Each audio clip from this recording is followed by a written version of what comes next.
After moving out and buying my place, the strain on my family relationships intensified when they insisted that the house should be handed over to my sister. They even took legal action, which they lost, leaving them saddled with a $225,000 debt. This situation has lingered in my thoughts, making me question whether I need advice or just a space to express my feelings. Throughout my life, I felt a lack of love for my family. My sister, Victoria, who is 4 years younger, has always been the favored one, exacerbating our already strained relationship. From my earliest memories, it seemed like my parents placed Victoria at the center of their universe, treating her as the golden child, while I felt like an outsider. This pattern of favoritism was evident in many family events. Including last Christmas, Victoria received a brand new PlayStation 4, something I had longed for, while I received only a pair of plain white socks from Walmart. It wasn't just about the socks, it was about feeling overlooked. As Victoria joyously opened gift after gift, this wasn't an isolated incident.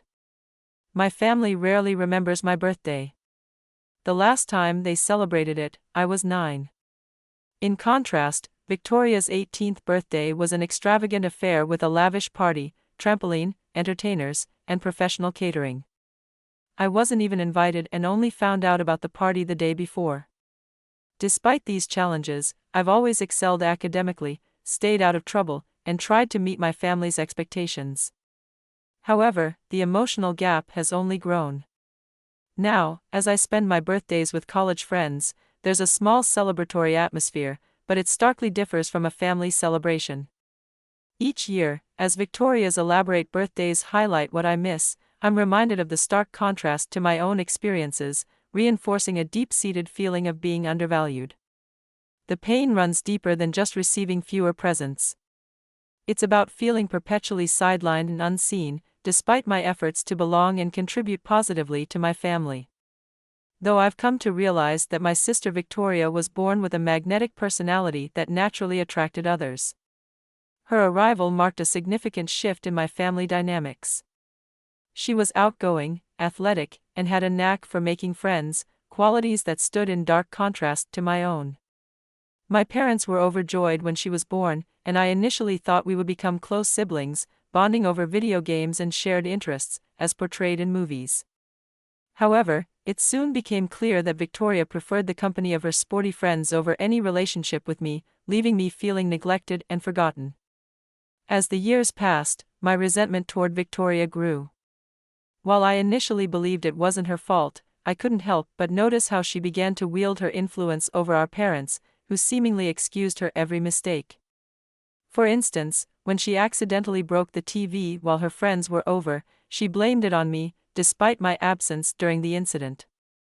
My parents took her side without hesitation, grounding me for a month and confiscating my phone.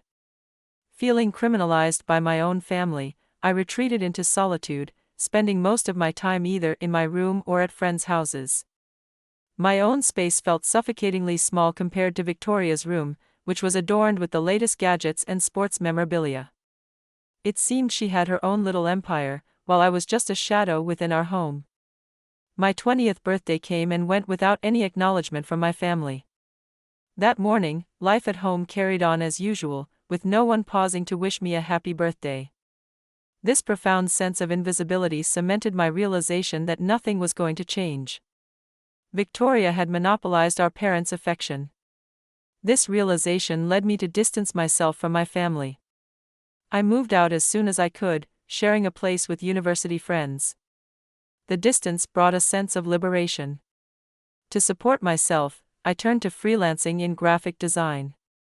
It started as a means to get by, but I soon found myself immersed in bigger projects, working tirelessly to carve out my own path of success independent of my family.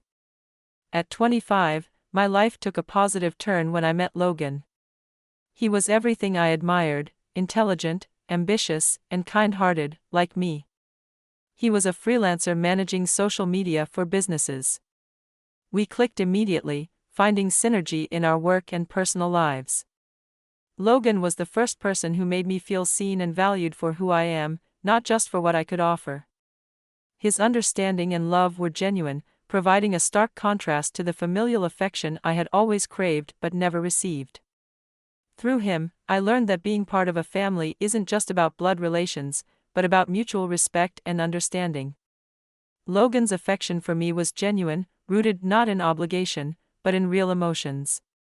As our careers flourished, we began envisioning a shared future. After a year of dating, we decided to move in together, and soon after, we started planning to buy a home. We weren't looking for just any house, we wanted something special. Eventually, we found a sprawling 3-story house in the suburbs. It was a bit pricey, but together with our savings and combined income, we could afford it. The day we signed the contract and became the official homeowners was a joyous milestone. It was the culmination of our hard work and partnership. For days after moving in, my phone started buzzing with calls from my family. Since I had moved out, we had barely spoken, and I had been avoiding their calls due to the awkwardness between us. However, the persistent ringing eventually wore me down, and I answered. To my surprise, they were in town and wanted to visit our new home. Reluctantly, I agreed, thinking it best to face this encounter head-on rather than continue avoiding them. A few hours later, my parents and Victoria showed up at our doorstep, accompanied by a man I'd never seen before. Things quickly took an unexpected turn when I found out the man was Victoria's fiancé, James, and that Victoria was pregnant. I was shocked. No one had informed me of her engagement or pregnancy. As they entered our home, the atmosphere grew tense. My mother attempted small talk with Logan, but the underlying discomfort was palpable. Suddenly, my father, with a dismissive tone, commented on the house, suggesting that he didn't think I could afford such a place. Despite the provocation, I chose not to engage, hoping to keep the peace. However, the situation escalated when my father, with a sense of entitlement, suggested that Victoria and James should move into our house to accommodate their growing family.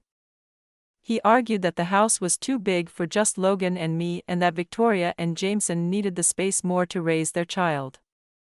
I was dumbfounded by his audacity to dictate what should happen to our home. The room fell silent as I absorbed the weight of his words. The suggestion that we should just step aside for Victoria's new family was too much to bear. Years of built-up resentment came to the surface. I firmly asserted that the house belonged to Logan and me, stressing that it was legally in our names and no one else had the right to make decisions about it.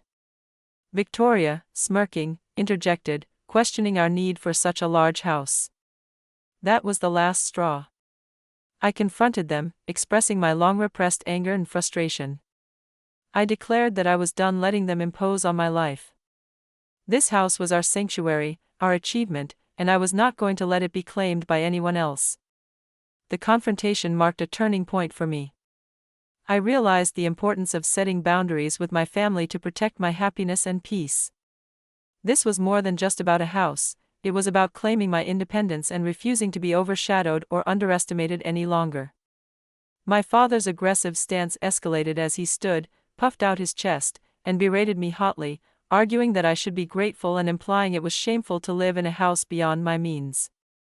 He insisted that if we gave the house to Victoria, she wouldn't have to feel the financial strain and boldly declared that it was inevitable the house would become hers.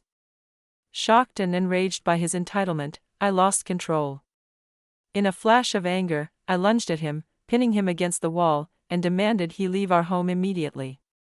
Logan tried to intervene and calm the situation, but the years of pent-up frustration and anger boiled over. My father pushed back, and soon we were physically fighting, our shouts filling the air as my mother and Victoria screamed in the background. Jameson, caught off guard, made a frantic phone call, likely to the police. The situation spiraled further when the police arrived, breaking up the fight and handcuffing both my father and me. They escorted us to a police car. I was stunned. Never in my wildest dreams had I expected a family visit to culminate in a physical altercation and a ride in a police car. Hours later, Logan posted my bail, but the emotional and relational damage was severe. The chaos didn't end with the police visit. My father, driven by cunning and desperation, decided to legally challenge me for the ownership of the house. He argued that Victoria and Jameson needed it more, taking the dispute to court. I was shocked by his audacity but prepared to defend my rights vigorously.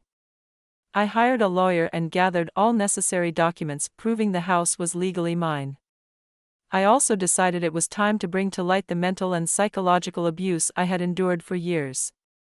I collected evidence, including emails, text messages, and testimonies from friends who had witnessed my parents' behavior towards me. In court, my lawyer presented not only the legal evidence but also the pattern of neglect and abuse I had faced. The trial was grueling, with my father portraying himself as a caring parent, while Victoria and Jameson played the victims, pleading their need for the house for their upcoming child. However, their attempts to label me as selfish failed. After several months, the verdict was announced in my favor, and the court additionally ordered my father to pay $210,000 in damages for the mental and psychological harm caused. For the first time in my life, I felt that justice was truly on my side. Following the judgment, I made the difficult decision to cut off all contact with my parents and Victoria. The years of manipulation and favoritism were too much to bear any longer. Logan and I were free to start anew, truly making the house our own and beginning to build a life together, free from family strife. Though the scars from the past hadn't fully healed, we were on a path to recovery.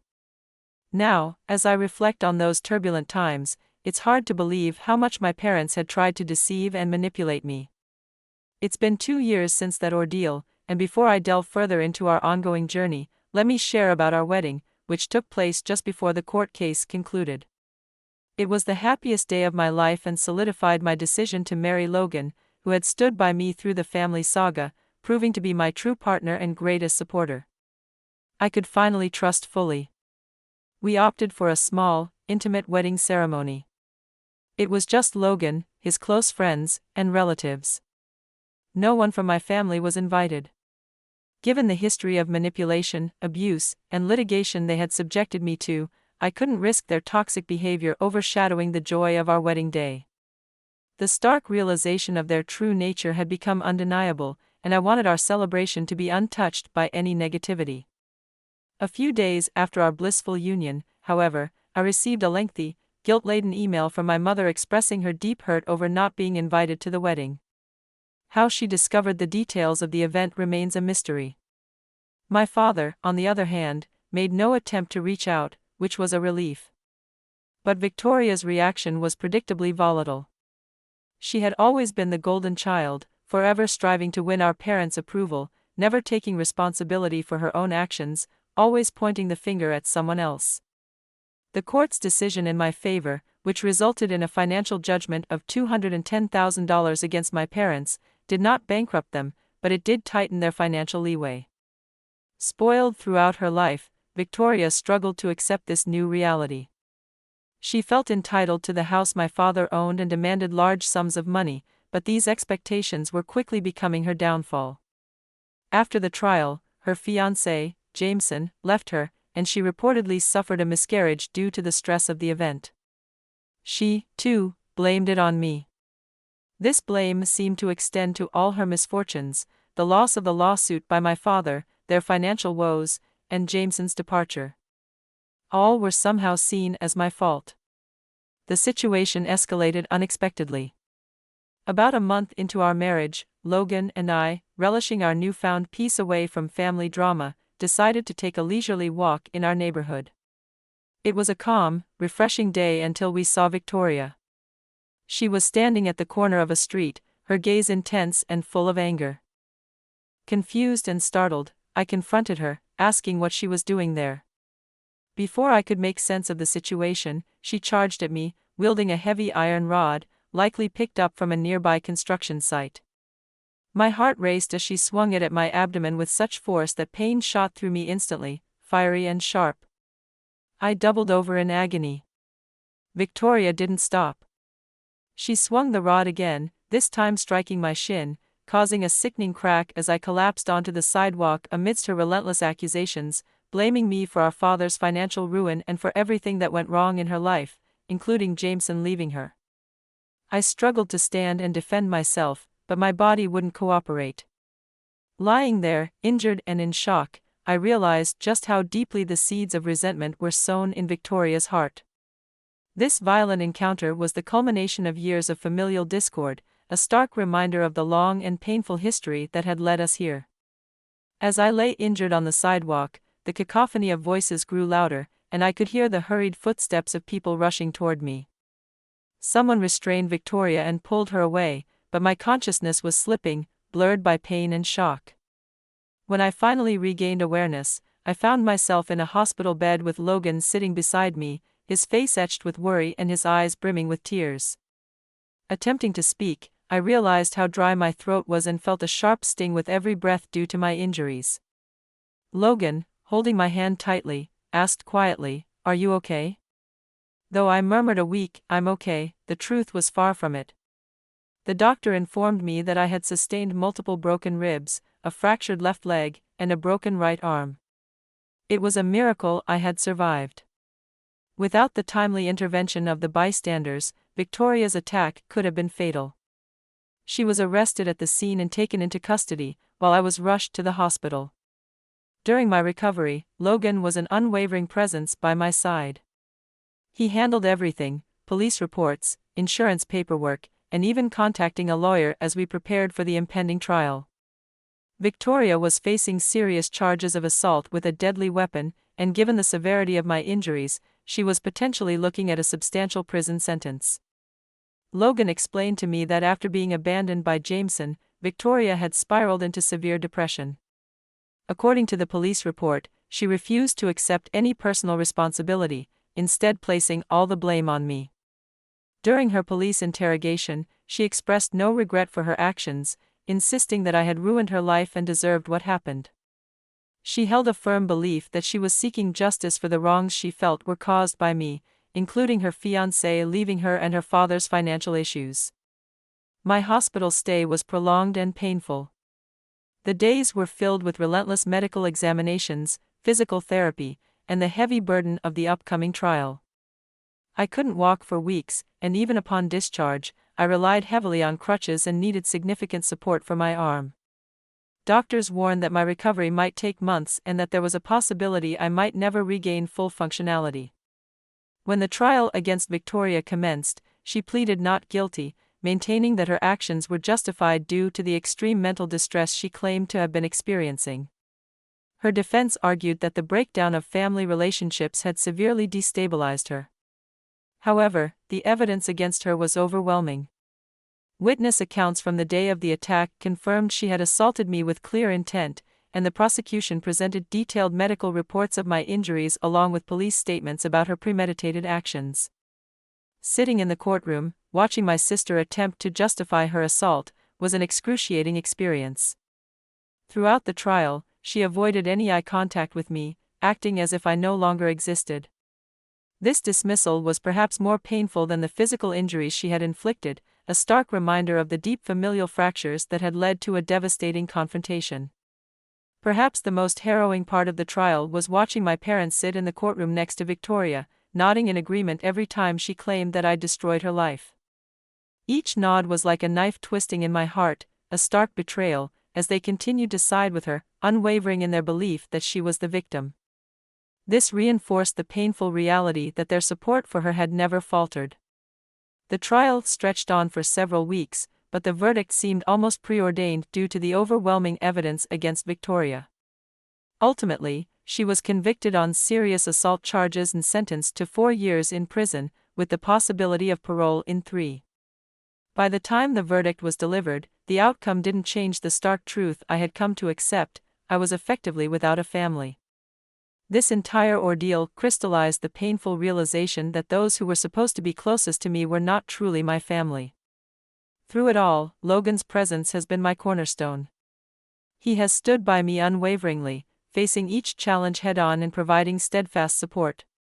Together, we are focused on moving forward and rebuilding our lives, positively, physically, and mentally. The road to recovery is gradual. I am healing slowly, attending therapy regularly to work through the trauma of past events. It's a lengthy process with ups and downs. There are days when I feel a significant improvement and can appreciate the progress I've made, but there are also days when the journey seems daunting, and the person staring back at me from the mirror seems like a stranger.